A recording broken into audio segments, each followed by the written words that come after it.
धुण्या मांडण्यासाठी हम्म. आणि धुण्या मांडण्यासाठी कोणी तर आलं मी हिला पण विचारलंय अंकिताला, तर ती पण म्हणते त्यांची इथे पण बाई आहे. मग तर बरं झालं म्हणलं आपल्याला तरी. बरं आहे, धुण्या मांडायला कोण काही येणार नाहीये. मी काय केलंय, आणायची तर सगळ्याच कामासाठी येणार आहे ती. सगळ्या म्हणजे चांगली एकदम मस्त बाई बघितली मी कामासाठी आपल्या. हे काय नवीनच नवीन काय म्हणजे? चांगली आणि मस्त असं कोण काय सांगायला लागलंय?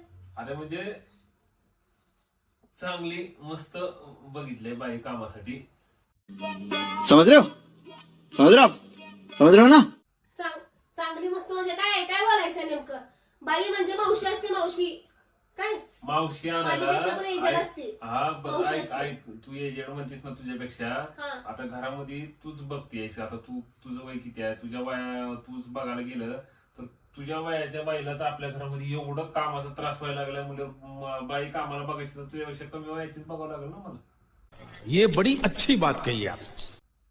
हा मी मग तुम्हाला फक्त धुण्या भांड्यासाठी बोलली ना. धुण्या भांडण्यासाठी कोणी यायला लागलंय? सगळ्याच कामासाठी बोलवणार आहे मी. सगळ्या म्हणजे काय? हा मग सगळ्या सगळी म्हणजे सगळीच कामासाठी. कशाला तुला त्रास नको ना, असं मी तुला बारीक मला त्रास कशाचा होतोय? तुम्ही घरात मदत केली तर मला त्रास होणार नाही. तुमची हा. सुद्धा इथं बसूनच असते, पोरांना म्हणजे इथं मी- बसूनच पाहिजे. माझी पण मदत पाहिजे.